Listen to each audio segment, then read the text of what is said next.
3, 2, 1. Here we go!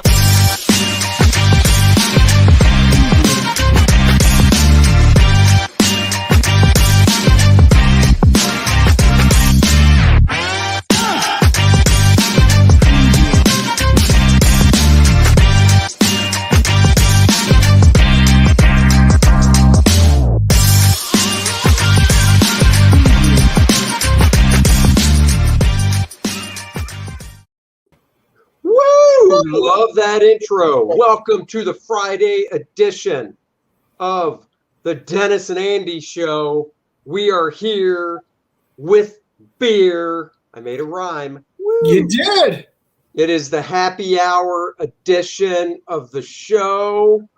It is Friday. It is time to relax, have a drink, and talk some fun stuff. Talk some shit. Hello, Donal DeLay. Be gentle. He knows we're reviewing Brutus the Badass. This is co-creator and artist of the book. Thank you for joining. Now that you're here, I feel a little bit of pressure. Psych! I feel no pressure.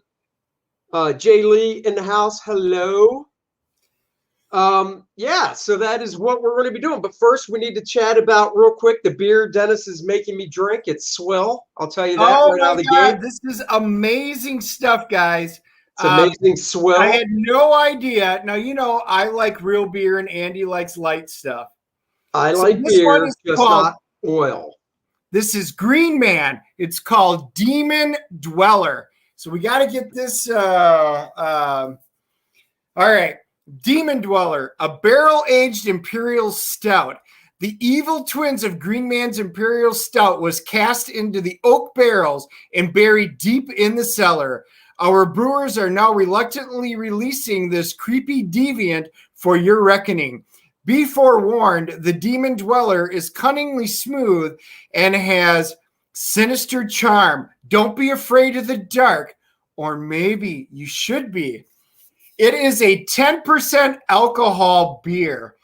Ugh. And as soon as I took a sip, I fell in love with it. So I already know this is an expensive beer. I think it's around $8 a can, but I'll probably pick some other stuff up. Are you serious? Oh, yeah, this is not cheap. I feel so bad that this one can is probably only going to be drank down about this much, and the rest is going to go down the drain. Oh, yeah. I didn't pay for it. You want me to? I donated that to you. You want me to cap it up and refrigerate it for you for next time you come over? Nah, just be a man and guzzle it. So I poured mine in my packer instead of my my yard today, and man, this is good stuff. I am impressed. You know what would make this beer taste better? If I dumped it out, washed out the can, and then put a real beer inside of it. Wow. You mean something you can see through? Yeah. Hey, you can't see through Blue Moon that well. Oh, yeah, if you put the orange in the neck. Jay Lee, he's got work to do. Well, Jay Lee, before you leave, all right, Andy, you're going to have to pull it up. Jay Lee was in the middle of our, we had a conversation in one of our earlier episodes, and he thought it would be a really cool idea. He said if he was going to draw my girl, Jean Grey, and of course I wore DJ Decal's shirt that they did for me, one-of-a-kind shirt here, and he was going to do it with her daughter, Rachel, and he did. He followed through immediately. I am really terrible with Twitter and stuff like that, so I'm really behind, but he got in touch with Andy, and he gave him my Twitter handle, and I actually saw it came through, so I responded. Jay Lee, that is awesome. Thank you so much for doing that. I love it. I love it. I am such a huge Phoenix fan, and when anybody can draw something that's well beyond my means, I just love it. So thank you so much. Hat tip to you. Yeah, thanks for doing that. It looks pretty cool. Get some colors on that bad boy, and yeah, Jay Lee offered it up, and he put up there that he doesn't do coloring. And he said, if anybody wants to take a crack at coloring it, and that's what I love to see. Let somebody else take it and see what they do with the coloring of it. I would love to see what anybody comes up. So we're all going to be on the lookout for it. Yeah, totally. Totally. All right, well, I guess we should dive into the reviews. We're actually going to do, if you look at our graphic, Mother Trucker is first, and then Brutus the Badass. But because one of the creators of Brutus, Donal, is in the house, we will do Brutus the Badass first. I did let Dennis read it. Here's the actual book, Brutus the Badass. It's square bound. It's nice and thick. Donal, if I know it's not in demand anymore, is it still possible for people to get? Please comment if people can still get it from you, if you would. What I'm going to do is I am going to share the Indiegogo page, though, just so people can see it. I'll even, you know what? Might as well play the video, too. What the heck, right? Let's do that. Hold on, let me make the screen a little bigger. Technology. Love it. All right, let's play the video here. Real fast. Never mind, video's not available. It's probably because the campaign's closed. So no big deal. But let's talk about it. So Donal says, well, actually I can show it. He says, once shipping is done, he'll be doing an overstock campaign soon. So there you go. So it sounds like just wait a little bit, keep checking, and Indiegogo, and I'm sure Donal will announce it. And if he tells me, we'll announce it. So you'll be able to get it again. So the basic gist is Brutus is, and I'm just reading this right off the page. Brutus is an intergalactic bounty hunter whose memory has been wiped clean. He and his friend Gideon, a robot who thinks he's human, are hunting down their latest bounty when Brutus's past finally catches up to him. I will say, the thing that attracted me to it right out of the gate, this is not going to be a big surprise to anybody, is the artwork. If I get hooked by the artwork, that's usually 80% of it for me to buy something, and then I buy it. And if I didn't like the story, I still am like, well, I've got a lot of nice pages to look through. But I like the story as well. It's humorous. I love humor type stuff, and you get that sense from the cover, obviously. It gave me kind of a Lobo vibe, and I mean that in a very respectful way. Donal, kudos on the art. I thought this image was fantastic. I love the big pompadour the dude has. The character design in general, I think, is really cool. Story-wise, I really enjoyed the story. I thought it came across, really well done. I thought it was funny. I was entertained by it. It was a page turner as well. So it wasn't something that halfway through, because it is a thicker book, it wasn't something halfway through I was like, oh, I'll get back to this later. No, I want to finish it to see where it went. So I read it all the way through. Dennis, what are some of your thoughts? So a couple of things that struck me. So everybody knows, especially if, since we talked with Don Chin and stuff like that, I love parody books or books with humor in it. And especially as soon as I saw the cover when you handed it to me suggested for immature readers, I got a chuckle. I'm like, oh, this is going to have some humor, I think, in it. I'm going to love it. I enjoyed it. So toxic masculinity, I remember seeing that right inside the book, and I just started chuckling, because we can't have that in today's, mainstream culture. You're right. I got the Lobo. Here's what I took away as soon as I saw it. It was a cross between Lobo and Johnny Bravo with the hairdo from Cartoon Network. So if anybody saw that and what he did, and immediately I fell in love with the character. I just started laughing. And I'm like you, where if I pick up a book, even if it's a regular size book, and I lose interest in it, like I did Heroes Reborn #1, I actually had to sit there and read it over a couple of sittings. I actually sat here and started this, and I read it all the way through. I enjoyed the hell out of it. I thought the art was great, and I know you focus on the art. I am more of a story. I love the art, don't get me wrong, but I love the story. This was a plain old fun read. I enjoyed it. And there were certain parts in there where we don't have screenshots or anything, but like when he knows he's got to throw himself off the side and he goes splat and you see his intestines and everything laying there. Yeah. It'll be a little bit. You know, I just started laughing. Oh my God. I was dying laughing. And I'm like, yeah, I love this. He's got the healing. He's got the fun stuff. The vibes were so positive in this. I enjoyed the hell out of it. So I do know that most likely when this does come up available later on, I will be picking this one up. I am glad Andy let me borrow it because it's not one that I had seen through any of the Kickstarters. So I always love it when we get to see something that one of us missed. Donald says, right on. Thanks for the kind words. Well, it's true. I mean, I don't placate to anybody. If I don't like something, I do it.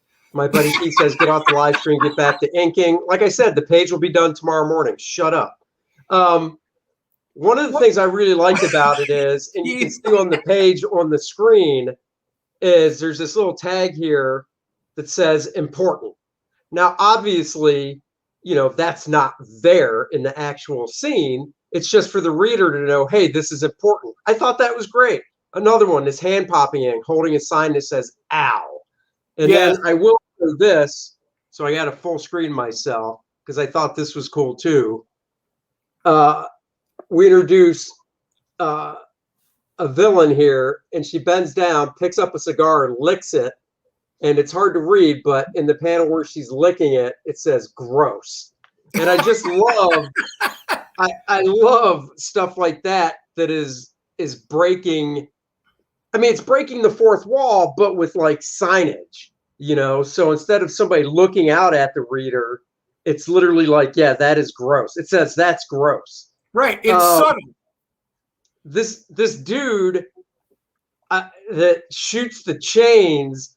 There are a few things visually that I see that can really get a physical reaction out of me where I'm like, ew. And one of them, to give you an example, is if you remember the first Pet Sematary movie from the early 90s, there's this scene of the old guy walking up the stairs, and then I think it's the kid that came back to life takes a scalpel and slices his Achilles tendon, right? And that was literally a scene. I saw that, and my feet came off the floor, and I just winced. You know, it's like when a guy gets kicked in the balls, you're just like, oh. And I don't know what it is, but these chains coming out of this dude's wrist and forearms, I was just like, ew, that just seems, ew, you know. But it's good because if something gives you a physical, visceral reaction, to me, that's a good thing. You know, you're invested in it. Correct. I like the fact that, and I love that he switched to a cigar. Yes. Yeah, that's great. Yeah, I'm right there with you. You know, I love it when something's fresh, just like we had on Creator on Monday from Mexico City, and his stuff was really fresh.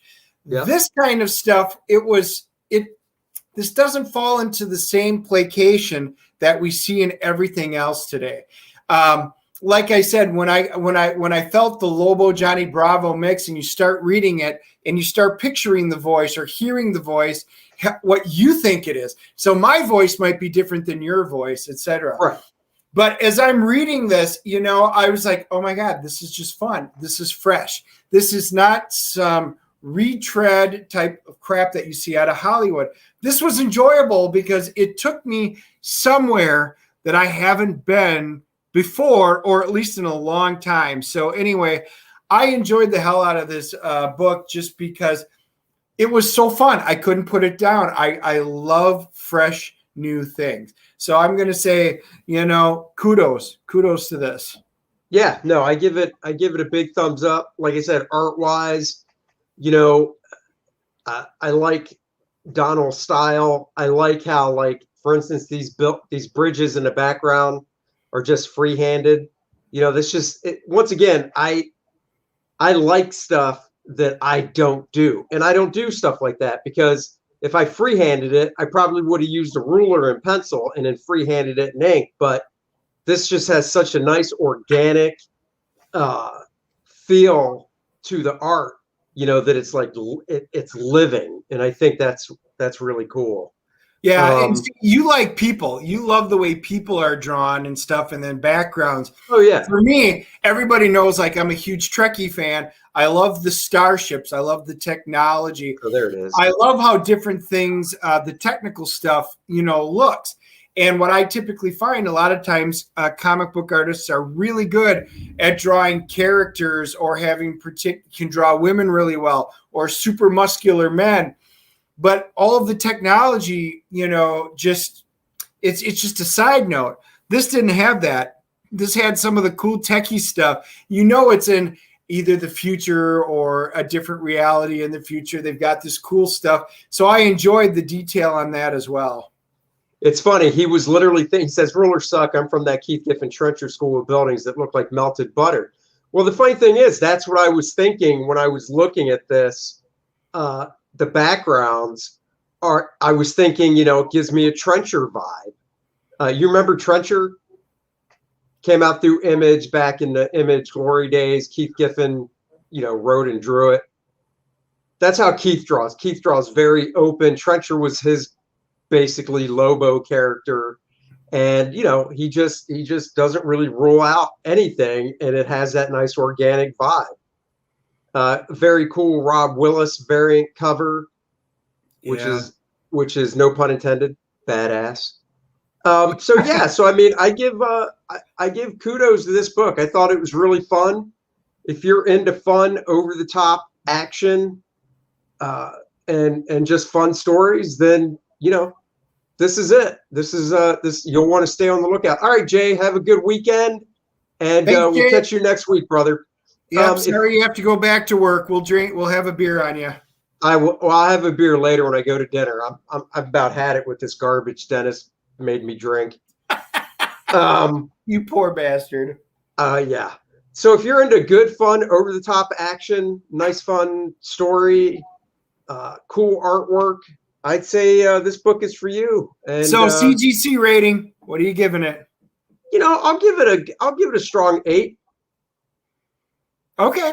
I'll give it 8 out of 10. Yeah. I'm going 8.5. Like I said, I enjoyed it. I couldn't put it down. I really liked it. I did like the ending, and I'm kind of wanting to see where this continues. So again, it kind of gave me that cliffhanger vibe. I kind of want to see where the character and the universe, opens up. So it's piqued my interest. So I think it was a good opening. As far as I know, this is the first of its kind. Yeah. Into the universe building book. So I'm very curious. I hope you're working on the second one. That's right. It's cool. All right. So there's our review of that. Now we're going to move on to another fun book, action and fun, Mother Trucker. I mean, so I saw this on Facebook, and I'm actually friends with the creator, Andy Belanger, on Facebook. I believe he lives up in Canada. So Mother Trucker is a sci-fi comic about a space trucker. Oh, Donal says there will be a book 2 for sure. Awesome. Yep. Glad to hear that. So Mother Trucker is, like it says, it's sci-fi. It is about it's Mother Trucker. I'll just read it so I don't screw it up. It's a 36-page sci-fi space wrestling epic about a badass wrestle goddess trucking through the galaxy, searching for her long-lost kid and looking to become the greatest champion of Truck Off, the WrestleMania of the Starways. And once again, another very nice package. I'll spotlight the screen so people can actually see the book. Solo. So here it is. He did a spot varnish on the logo and the figure of Mother Trucker, so that, you know, she's a little shinier than the rest of it. It's very nice. It is stapled, not square bound, but the production on it is really nice. Really heavy cardstock cover. Nice, nice paper stock on the inside as well. So let's, I believe we can watch this video. Let's see if I'm correct. Let me blow the screen up some. Let's try watching this one, see what happens.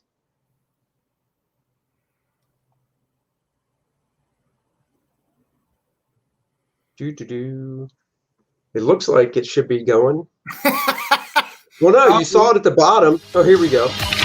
Got to put it on the clapper.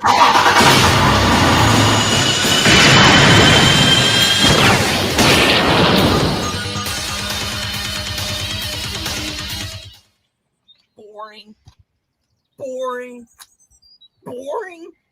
So boring, Scuds. This one's soaking wet. It's so watered down. Man, comics used to be so rad. What happened? Whoa!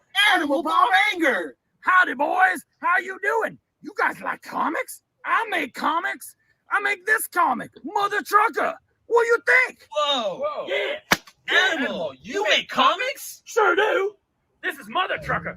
It's about a space trucking, ass stomping wrestle goddess who's flying throughout the galaxy trying to get new contracts and to be the greatest truck-off champion of all time. Whoa, Animal, this is rad. Yeah. Where can we buy them? I want to bring these to all my friends at school. Can we have these ones? No, hey, listen, guys. Animal's not made of money. I can't afford to make more than 2 of these. Papa bring these for me. Give them back. Maybe one day, when Animal has a pile of money, he can make more of these. But not today. This is all you get. A little sneak peek. See you later. Wait, Animal, wait! Haven't you heard of Kickstarter? You can make this dream come true!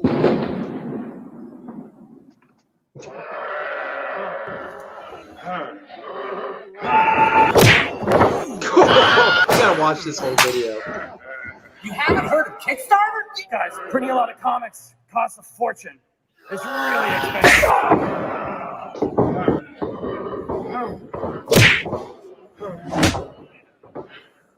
Kickstarter can raise money for your project! Your quarter, Animal! Distribution costs a fortune! Distribution costs a fortune!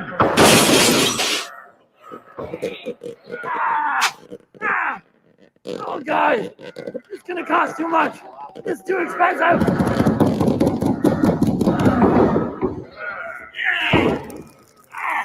You'll never make your space wrestling comic! Just give up! Just give up! No! Never! Never! Hey! Kickstarter's away then!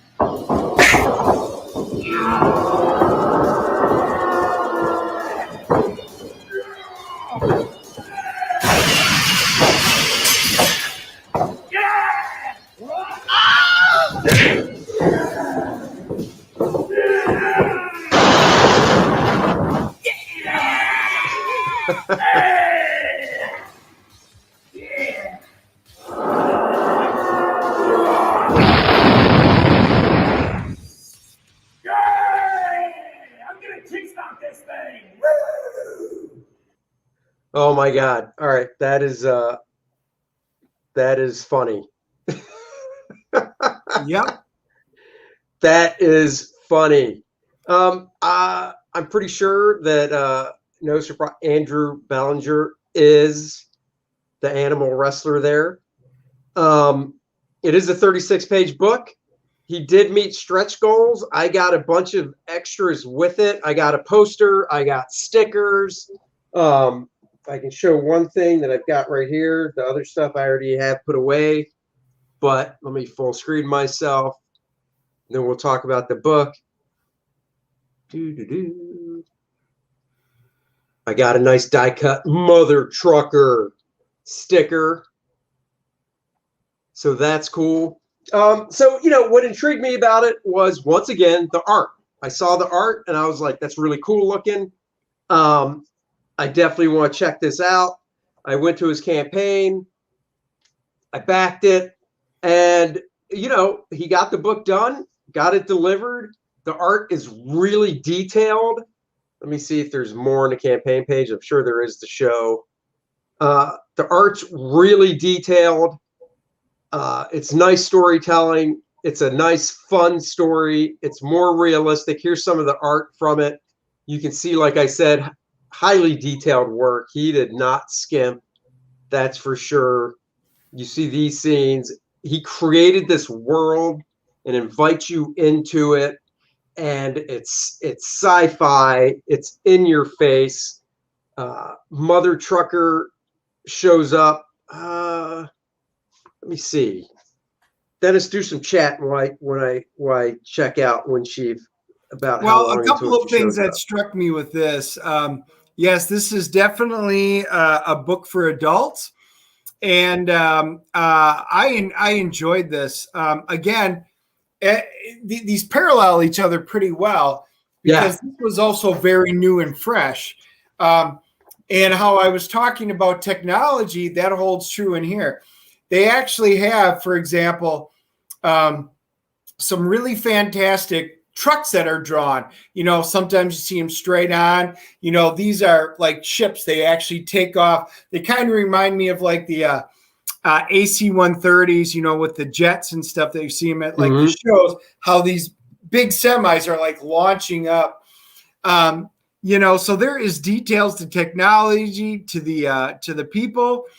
I loved the art in this. It was really good all the way through. So, I mean, it wasn't like it was good here and there. I love the style of it. It fit.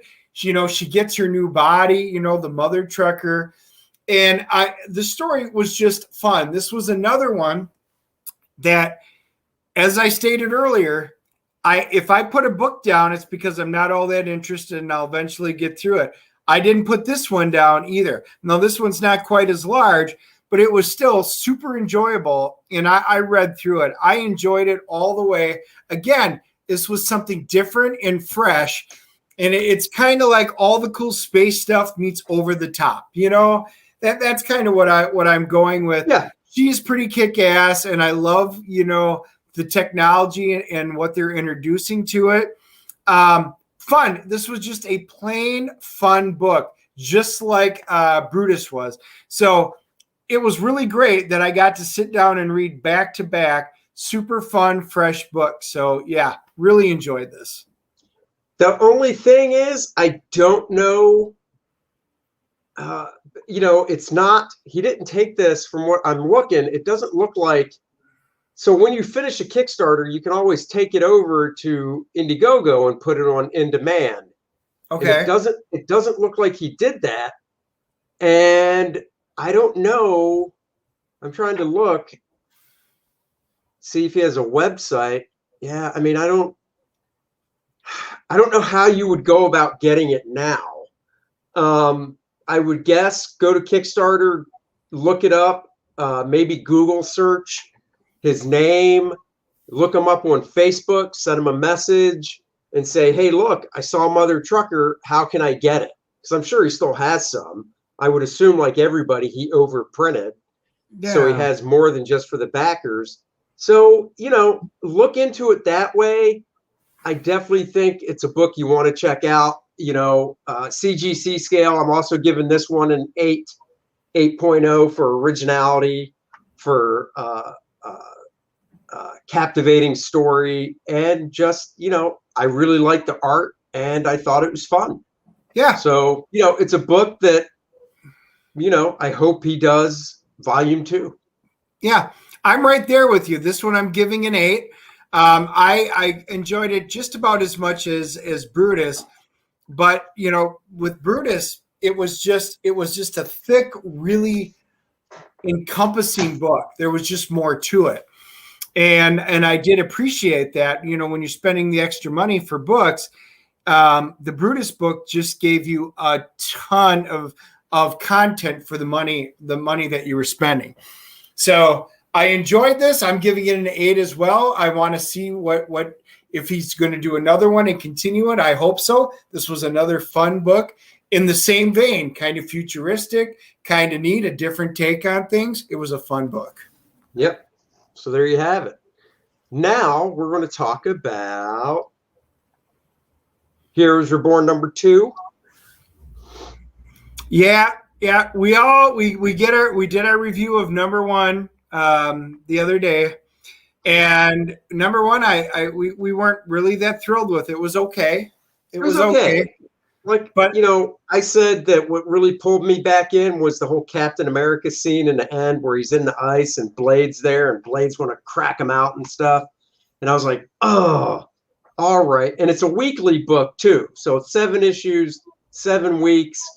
And I was also like, well, if it's weekly, that means the trade's going to come out pretty quick. I guess I could just wait. So I was on the fence, went to the shop, saw it, and they hooked me with Dale Keown doing the bulk of the artwork. I was like, no, I love Ed McGuinness, and it's not that I wouldn't come back for Ed's work, but I have lots of Ed's work. So I was kind of like, I could wait till it's traded and see other reviews and see what I think. But then, like I said, I see Dale Keown does 90% of it. I'm like, oh, you got me. So I bought it. Same here. And it was mainly in my mind, maybe it'll be for one more issue, because honestly, I was probably just about done after the first one. And I'm definitely not doing any of the interconnecting ones. Oh, no. But, when I saw who the artist was, and I did see a picture of this, which is Andy's got up right now. And I went, you know what? I love Galactus. I love the artwork, Dale Keown. So I'm like, I'm going to get it. We'll see if it's any better. And there's good news. I enjoyed this issue far better than I did the first one. So did I. I thought it was pretty cool. Of course, you turn the page and you get Hyperion plowing through Galactus's head. Now, the criticism I'll say with this, I almost wish he would have punched through his chest instead, and even maybe came out holding his heart. And this is why.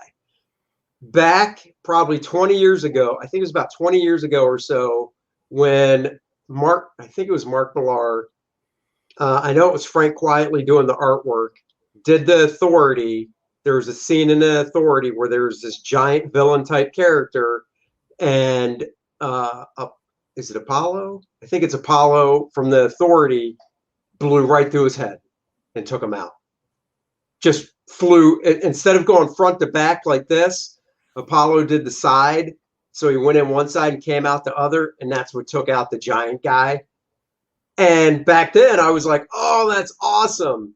So unfortunately, when I saw this, like I said, nothing against Dale Keown, because I love Dale's artwork, but Jason Aaron, if you never read that, then you never read it. But if you did read it, then you might have wanted to go a different route, which I say just plow through his chest and have think about that. He plows through his chest and he comes out the other side holding Galactus's heart. Dude, that would have been pretty fucking cool. Really cool. I actually can't see Marvel doing that. And I guess that's maybe one of the criticisms of the mainstream stuff. Donald says Dale's art looked like it lacked passion, like he was tired of Marvel's crap and put in 50% of his normal effort compared to the dope art of the Hulk, the end, and his all caps pinups. Donald, I actually can see that too. There were certain aspects of Dale's art in this book that I was like, oh, he enjoyed drawing this scene. And there were certain aspects where it looked like, you know what, I want to move on to bigger and better things. Or, Marvel could have been like, look, dude, this is the deadline. You need to get it done. I've been there with Marvel. I've been there with DC. Anybody that works in the business for the big two will tell you they'll hit you with the deadline. And they might even change it up. In the beginning, it might be like, oh, yeah, you got time, take your time. And then they come back and they say, oh, what did we say? Sorry, we need it now. Get it done. You've got to take shortcuts. I have seen some of the stuff. Donald brings it up here. Dale seems happier doing some Cyberfrog stuff. Dale's doing some Cyberfrog stuff with Ethan. And I've seen some of the stuff. And it's just phenomenal. I saw the. I did see the variant cover because I think he's doing a variant cover for Ethan, right? Yeah, but I don't think that was actually it. I think that was just him, getting his legs or getting used to the characters. Well, even that was really good. Yeah. Oh, yeah. No, he did a drawing. I don't know if Ethan showed the Salamandroid drawing yet. Oh, no, he did. He did a drawing of Salamandroid, which was awesome. I just saw a new drawing today. I don't know if it's been put out publicly that he did of Cyberfrog and Heather that looks kick-ass. But, I've done the corporate stuff, so I know how it goes. I thought this was a pretty cool page. Like I said, I think when it came to some of the splash pages, Dale was like, "Oh yeah, this will be fun. Put the work in or whatever." I enjoy this because I like Gladiator. Oh yeah, I like the entire team, and they I'm assuming they got infected by the Brood. They actually don't talk about it. They don't mention it. They just say that they got infected. So he goes, do I have to use my full force? I should, and I shouldn't hold back because they were allies of ours. But so that was kind of cool. The Hulk scene was really cool, where he shows up in his school and everything like that, because we all know he's a Hyperion's a school teacher by day, of American history nonetheless. Oops. Yeah. And well, the thing that I thought was interesting with the Hulk, kind of interesting, but once again, kind of like, is didn't you get a Bizarro vibe from the way he was talking? Yeah, but what was interesting, the way he was talking, I absolutely got the Bizarro, which is funny that you say that. On the flip side, he also remembered. So like Blade, he remembered this isn't right. And he knew it even in his dumbed down, Bizarro-ish type of thing. He knew this wasn't right. Maybe it's because he's too dumb. And for some reason, that because this is the version of him that it looks like he did was the original version from like early Hulk, early Avengers. Right. Yeah, that's true. And the way he took him out, which we just had on screen, where he basically just kept blasting him to shit to where he couldn't regenerate fast enough, I thought was really cool. And then they had Ed McGuinness. I don't have the book. Oh, actually, I do. I have it right here. Let me see how many pages Ed did, because Ed McGuinness did actually draw, and actually somebody else had to help. Somebody helped out too with Carlos Magno helped out on the Dale Keown part of the story for a few pages. But well, and I wanted to find out what you thought, because they did have a really interesting interaction with this hooded guy who's a veteran and stuff like that. And I knew immediately who it was going to be. Oh, yeah. I just wanted to get your take because it's one of your favorite characters. So Ed McGuinness did a 5-page story where basically Hyperion is teaching class, and then he notices somebody outside the class. So he goes out there as Hyperion, and I tell you what, I love Ed's stuff. I've got a couple original pages of Ed's work. I'm going to bump Dennis here real quick to show this full screen. I love Ed's work. That was worth the price of admission for me. That is just such a cool shot of Hyperion. So yeah, he goes out and he talks to this guy, and you see him in a hood and jacket. And he's got a beard and stuff. And yeah, I mean, I knew who it was right away. And then you find out on the last page of the book that it's Steve Rogers. You see him with his jacket open and his Captain America costume below, and he's with Blade. And, I thought it was really good. So I'd say right now, unless for some reason there's a ton of stuff that comes out next week, I'm probably 80% there getting issue 3, because, I only bought like 3 things this week. So buying, if next week there's only like 2 books and this is one of them, I'll probably get it.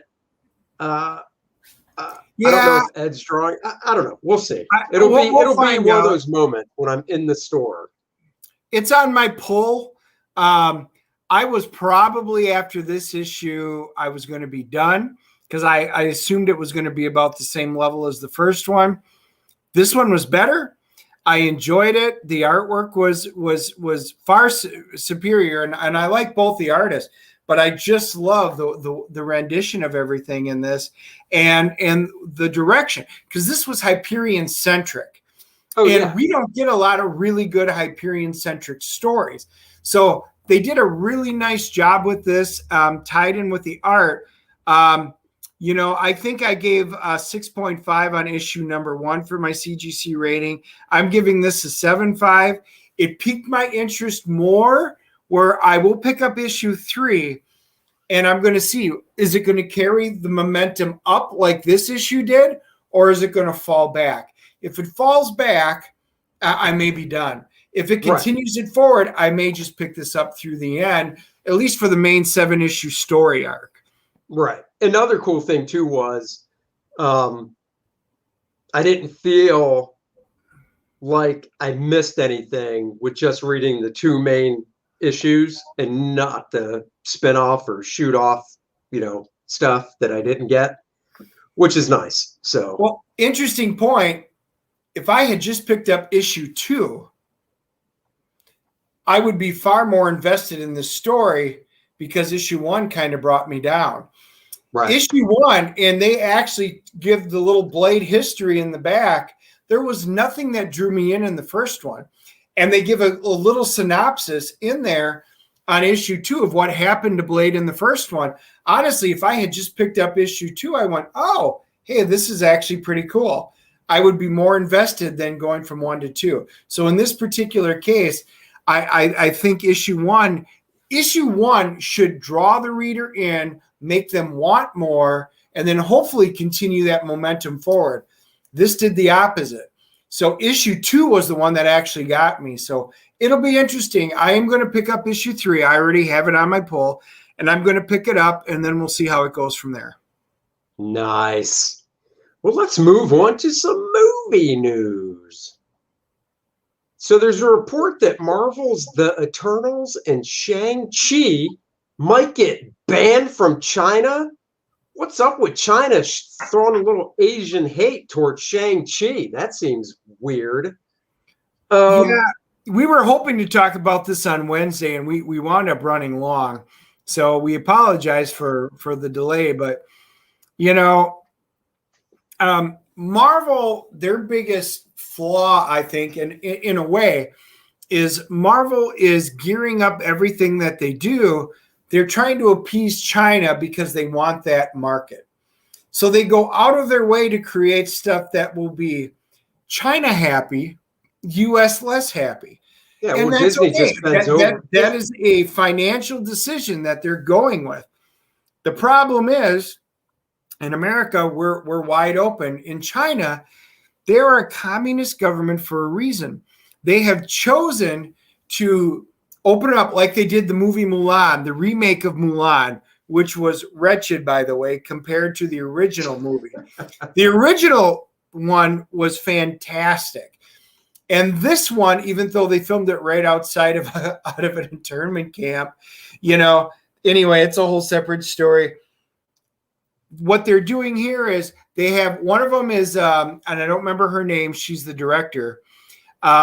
She's from China.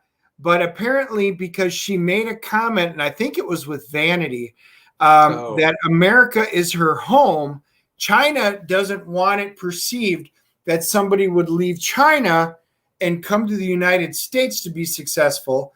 So they wound up, we're done. So we will never show anything that they have. So it doesn't matter how good or bad the movie is, it's just going to be canceled. Right. Well, and supposedly with Shang-Chi, it has something about, let's see, as for why Shang-Chi and Eternals might be banned, Davis cites the director, Chloe. That's her, Zhao. Chloe Zhao is the main reason for the Eternals. Kind of like you said, Zhao saw her Oscar win for Nomadland censored in China by the communist-run government. The censorship came after Zhao's comments about China from 2013 resurfaced, where she described the country as a place where there are lies everywhere. No, not China. Yeah. More recently, Zhao was also reported to having said that the United States is now my country. So yeah, so China. I mean, China, so dumb. Yeah. So no, here's the interesting thing with Shang-Chi. When I first saw the original trailer, everybody knows that I really like Crouching Tiger, Hidden Dragons. Right. It's just one of my favorite movies in that genre. It was so beautifully done. And there were elements about the Shang-Chi trailer that was reminiscent of it. The problem I had was the heart and soul that made Crouching Tiger, Hidden Dragon so good was absent from the trailer. It could be just because it's a trailer, but it was lacking. It was like a cardboard cutout. So all I'm going to say is it looked all right, but it didn't make me say I need to rush out to the theater to go see this. Right. Well, supposedly, as for Shang-Chi, one of the issues is the use of the Mandarin. As noted by Davis, the communist youth leader paper China Youth Daily claimed in 2019, although the Mandarin is not the same person as Fu Manchu, it still is under the shadow of Fu Manchu. They added, even just the announcement of the characters has caused huge controversy in China. Marvel wants Shang-Chi to earn money from global audiences, but faces a big challenge. The film itself will decide whether it will end in tears or laughter. So, that's, I guess it's not really that surprising, but China does have big censorship over there. Yep. So, And the Eternals now, that's a wholly different. In Shang-Chi, you actually got it up on the screen. So China doesn't like Fu Manchu has a negative connotation in their culture. So they had changed it way back when to become the Mandarin, which in their mind kind of made it better, but not really. So, I mean, Shang-Chi, the movie's got a double strike against him. Right. Right. The Eternals movie, I'm a little shocked at that one that was being banned, potentially.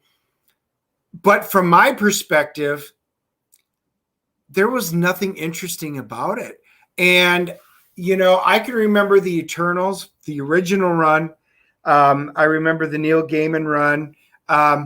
And we've talked about the current run that was supposedly going to kind of tie into the movie.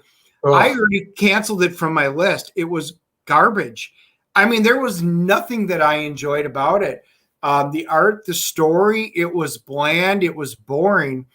And if this is what's going to tie into the movie, I have zero interest in seeing anything of the Eternals. I mean, obviously, we'll see the movie, but we will because we're going to review it. But the I'm book not itself, excited. Like Dennis said, the new Eternals book just bored me. For a 20-page comic, oh, Dennis, if I could just pour this over to you, I would. I would drink it because that was a really good beer, dude. Oh, you're tipsy now. Looks like the wife's driving out to dinner. I can feel it. The wife is driving out to dinner. Yeah, I mean, I couldn't. For a 20-page comic, like I said, Brutus the Badass, 48 pages or so, couldn't put it down. Mother Trucker, 36 pages, couldn't put it down. I could barely get through one issue of the Eternals, and that's only 20 pages. And I like the guy's art when he paints, Asad Ribic, but his characters, when I think Eternals, I want to see larger than life. And his art is really grounded in reality. And that comes down to the proportions of the characters and everything. And, being real human proportions. And it just wasn't working for me for that particular book. I've seen his work on other things that I really enjoyed. But for this book, it just didn't do it for me. So yeah, that is. Yeah. I wound up, I popped up about 10 quick flips yesterday. I've had quite a few that have had some pretty good responses. So if anybody's watching and, you can leave a comment below. What I'm finding is that people are, if they don't like the issue that I'm showing, they're doing a downvote. You shouldn't do a downvote for that because it affects us negatively. If you Right. if you don't want to don't do a downvote for that. leave a comment and explain why you don't like Right. the series. Either the art, the story, the Yeah. politics behind it, whatever you want. Yeah, You know, definitely. so, Definitely. And I'm noticing this on the Marvel books. We're getting a lot of downvotes on the Marvel books because people are, and this is the sad thing is they're just upset with what Marvel's doing. And unfortunately, they're just downvoting anything that's showcasing them. What I want you to do, everybody, is don't downvote the video. We're going to do a quick flip review. And if you want to do a full review or not, make the comments down below and go ahead and put everything that you want to say in there. I'll highlight it. I'll respond to you. I would rather do that than just have you downvote the video, because the video is going to be the same no matter if it's Marvel, DC, or Image, Dark Horse, or an independent. Yeah, exactly. Downvotes, all downvotes do is hurt us. So you should actually thumb up every video. And then, like Dennis said, explain why you gave it a downvote.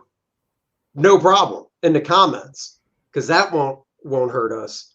But yeah.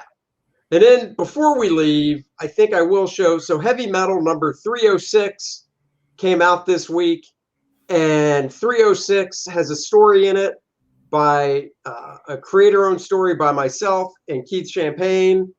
So I'll show you a little bit of the artwork to hopefully entice you to go out and buy Heavy Metal 306. It's not a superhero story. It is a story about a detective, a cop in the 70s. His nickname is Cuda. Part of the reason his nickname is Cuda, as you'll see when I turn this page, is boom, because he drives 1970 Cuda, which is a car that I love. And when I was thinking about the story and when I was telling Keith about it, the whole thing was I think a detective that drives a Cuda and his nickname Cuda is pretty cool. And if there's some way to get him to the present day, that would be cool. So this is some of the artwork. Well, Keith did hop in and he's telling you to get back to work so you can get the next story out. Yeah. I got to work on First Man too. So these are some of the pages from Cuda and Heavy Metal. Just go through it quickly. Don't want to give everything away. So yeah, so go check out Heavy Metal and Cuda. That would be much appreciated. And thanks again for joining us on this Friday happy hour. It was happy for Dennis because he drank a good beer. It was sad for me because the beer that I tried was garbage. And oh God, if there was a way to get this through the screen. So we'll be back Monday. Monday, we are doing an interview with Philip Diaz, the creator of Magic Cop, which is on Indiegogo right now. We'll be talking to him Monday. It'll be at 8 p.m. instead of 7 p.m. on Monday. So please join us Monday for that. And until then, everybody have a good weekend. Like and subscribe. Hit the notification bell so you know when we go live. And we'll see everybody on Monday. Have a good weekend. Bye-bye.